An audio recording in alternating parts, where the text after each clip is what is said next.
Good morning my lovely students of class 10th। बेटा तुसी 9th A च मेरे कोल ही पढ़े हो, 10th A च भी थोनों मैं मिली हाँ। अपन जेड़ा पहला एक चैप्टर रीडिंग का तरीका था, सिंपल बुक रीडिंग या अगर कोई ਉਹਦੇ 'ਚ मेन स्टोरी किसी करैक्टर के आले दुआले घूमती है तो उन्होंने पहला इंट्रोड्यूस कर देना या फिर थोतों कुछ क्वेश्चन पूछ लेने और थोने उन्होंने जवाब ची चैप्टर का नाम लभ लेना। आप कई तरह के तरीक़े नाल चैप्टर पढ़ चुके, लेकिन एक नया तरीका है आप जो ट्राई करन जा रहे हैं। आपां जद आपां दे मतलब दी चीज़ मिल जाती है, चाहे वो खाने वाली चीज़ है, चाहे वो पान वाली चीज़ है, चाहे वो कोई भी चीज़ है, तो आपां नूं की फील हुंदा है। पहला इहनूं सोचो इहदा की जवाब है, फिर आपां चैप्टर शुरू करांगे। आपां नूं अपने मतलब दी आपां नूं कोई ऐसी चीज़ जिहड़ी आपां नूं बहुत ज़्यादा मतलब आपां नूं चाहत थी उस चीज़ दी, अगर आपां नूं मिल जाती है तां की आपां फील करते हैं, की फील करते हैं आपां कि जिहड़ा सानू चीज़ चाहिदी थी, बहुत ज़्यादा सानू उस चीज़ की चाहत थी, जब सानू मिल गई तो असी की फील किया, खुशी, बहुत ज़्यादा असी खुश होए।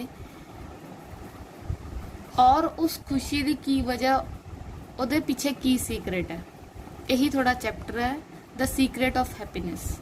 हुण जिहड़ा एक नॉर्मल इंसान है वो किस तरह अलग अलग सिचुएशनस नूं किवें डील करदा है, उहदी लाइफ च खुशी दे अलग अलग किहड़े रीज़न हो सकते हैं, आपां उन्हां दे बारे गल करांगे। थोड़ा चैप्टर है द सीक्रेट ऑफ हैप्पीनैस।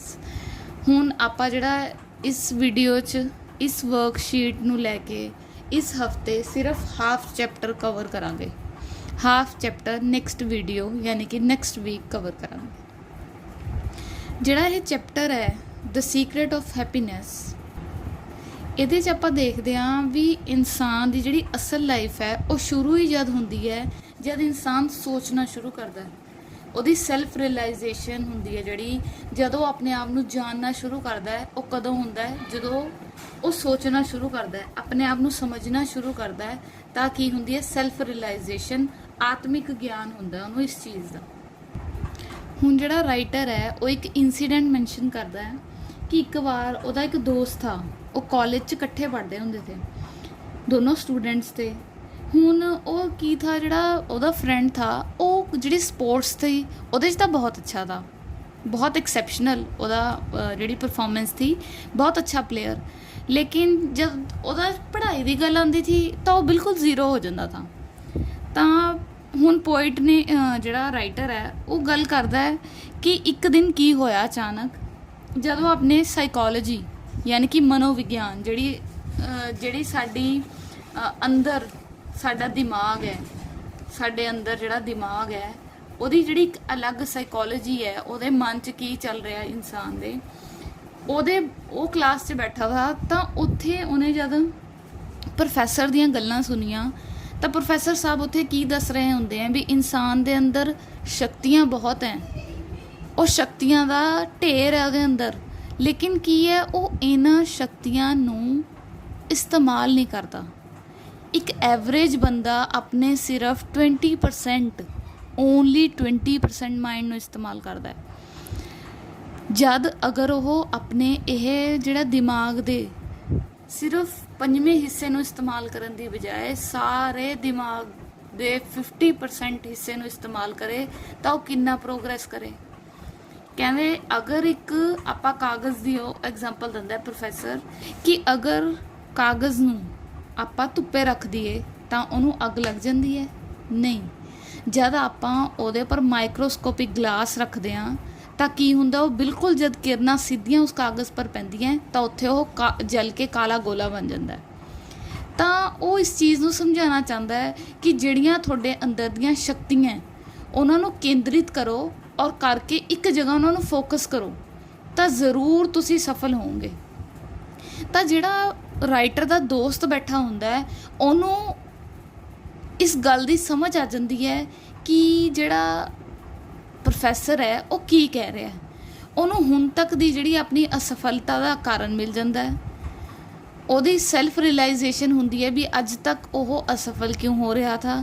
ਉਹਨੇ ਹਲੇ ਤੱਕ ਆਪਣੀਆਂ ਜਿਹੜੀਆਂ ਪਾਵਰਸ ਆ ਉਹਨਾਂ ਨੂੰ ਫੋਕਸ ਹੀ ਨਹੀਂ ਕੀਤਾ ਤਾ।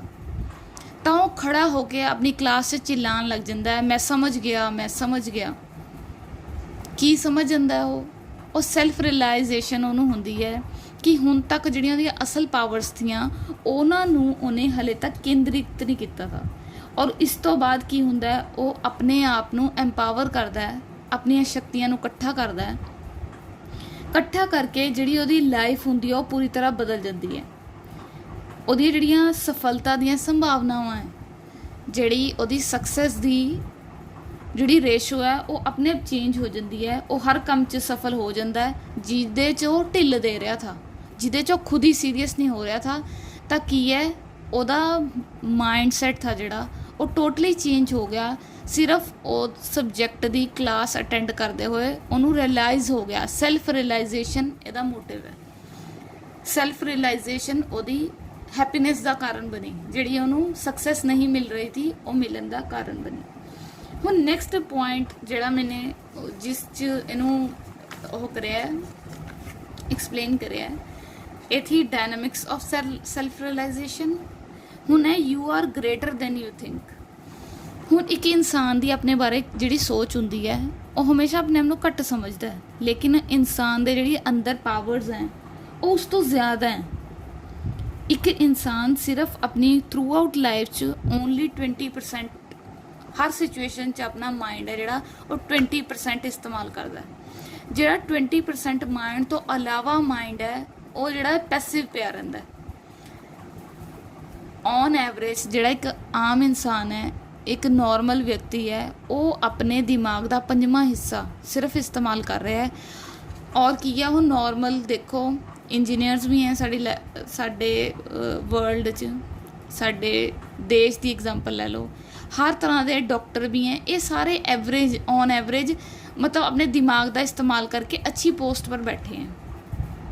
अगर उस तो अलावा एक आम आदमी अपनी सिर्फ 5वें हिस्से का इस्तेमाल करके तो डॉक्टर इंजीनियर तक पहुँच सकता है।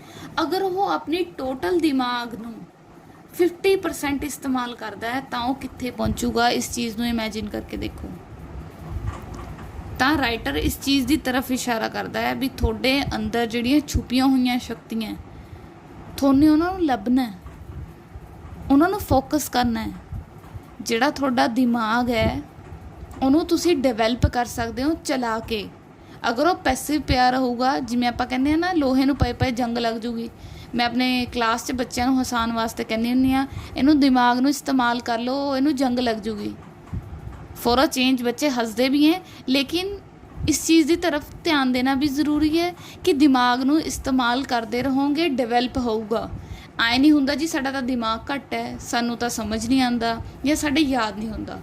जब थोड़ा दिल करूगा ना, तुसी अपने दिल नूं मनाओगे, अपने दिमाग नूं मनाओगे कि हाँ मैंने करना है, मैं मेहनत करूँगी और मेरा रिजल्ट च फ़र्क पऊगा। जिहड़ा हुण तक मैं अगर 35 या 40 तक खड़ी थी तो मैं 50 तक जाऊँगी अगर मैंने अपना माइंड सैट चेंज किया। अपना जिहड़ा मैंने दिमाग 'च गल बिठाई हुई है भी ये तो मैनू समझ ही नहीं आता, है मैं तो हो नहीं सकता। अगर आप इनू चेंज करांगे तो सब कुछ समझ आऊगा। सिर्फ आपने अपनी शक्तियों का इस्तेमाल करना है। सब को सेम दिमाग है, सेम ही दिमाग लैके पैदा हुए हैं सारे। थोड़े क्लास से थोड़े सारे स्टूडेंट्स, कोई अपनी शक्तियों को ज़्यादा इस्तेमाल करता है, किसी को इंटरस्ट है पढ़न च या कोई होर फैक्टर्स, लेकिन सब को सेम दिमाग है। इस चीज़ को अपने माइंड च थोने रख के पढ़ना है कि सब को सेम दिमाग है और थोने कोशिश करनी है तुसी हर चीज़ को समझो, याद करो। और इस जिहड़ा चैप्टर है आपाने सिर्फ हाफ कवर करिया है। नैक्सट चैप्टर दी जिहड़ा रिमेनिंग है यही सीक्रेट ऑफ हैप्पीनैस, उहदे च आपां होर कुछ चीज़ां कवर करांगे जिहदे नाल तुहानूं एक मोटिव मिलूगा इहनूं समझण दा और इहनूं करन दा। Okay, thank you. हाँ जी बेटा, चैप्टर दी जिहड़ी हाफ एक्सप्लेनेशन समझण तो बाद आपां वर्कशीट करन जा रहे हैं। ये भी हाफ चैप्टर ते बेस्ड है। सब तो पहला देखो ਜਿਹੜੀ ਸਾਡੇ 3 ਬਲੈਂਕਸ ਹੈ, ਉਸ ਤੋਂ ਬਾਅਦ 3 ਟਰੂ ਫਾਲਸ ਹੈ। We can gain success by realizing dash, ਵੀ ਅਸੀਂ ਜਿਹੜੀ ਸਕਸੈਸ ਹੈ ਉਹ ਪ੍ਰਾਪਤ ਕਰ ਸਕਦੇ ਹਾਂ ਕੀ ਰਿਅਲਾਈਜ਼ ਕਰਨ ਤੋਂ ਬਾਅਦ।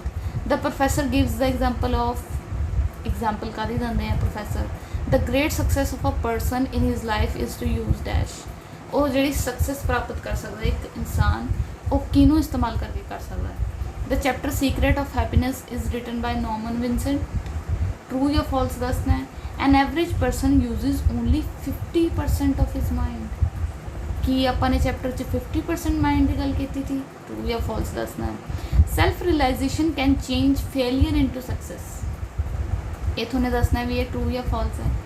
ਹੁਣ student was good at sports. ਹੁਣ ਇਹ ਤੁਹਾਨੂੰ ਲਾਈਨਸ ਪੜ੍ਹਨੀ ਹੈ ਵੀ ਫਿਰ ਨੈਕਸਟ ਪਤਾ ਚੱਲੂਗਾ ਵੀ ਕੀ ਕਰਨਾ। ਇਹ ਲਾਈਨਸ ਪੜ੍ਹਨ ਤੋਂ ਬਾਅਦ ਨੀਚੇ ਦੇਖੋ, do as directed, underline the words that are placed as verbs in the given passage and write all the 3 forms of the underlined verbs as one is done for you। हाँ जी, first ji explain the हुई है ना, verb की form एक्सप्लेनड already दी हुई है। वो first form होंगी explain, second एक्सप्लेनड उत्थे ऊपर दी हुई थी, और फिर थर्ड होंगी एक्सप्लेनड, किसी चीज़ नू स्पष्ट करना, समझाना, एक्सप्लेन करना। ਹੁਣ ਤੁਹਾਨੂੰ ਇਸ ਜਿਹੜੀਆਂ ਲਾਈਨ ਹੈ ਪਰਪਲ ਕਲਰ 'ਚ ਲਿਖੀਆਂ ਹੋਈਆਂ, ਇਹਨਾਂ 'ਚ ਹੋਰ ਕਿਹੜੀ ਵਰਬ ਦੀ ਫਾਰਮ ਨਜ਼ਰ ਆ ਰਹੀ ਹੈ, ਉਹਨਾਂ ਨੂੰ ਤੁਹਾਨੂੰ ਨੀਚੇ ਲਿਖਣਾ ਹੈ, ਉਹਨਾਂ ਦੀ ਫਰਸਟ ਫਾਰਮ, ਸੈਕੰਡ ਫਾਰਮ ਔਰ ਥਰਡ ਫਾਰਮ। ਬਹੁਤ ਇੰਟਰਸਟਿੰਗ ਐਕਟੀਵਿਟੀ ਹੈ ਇਹ, ਕਰਕੇ ਤੁਹਾਨੂੰ ਇਹਦਾ ਆਨਸਰ ਭੇਜਣਾ ਹੈ। Best of luck.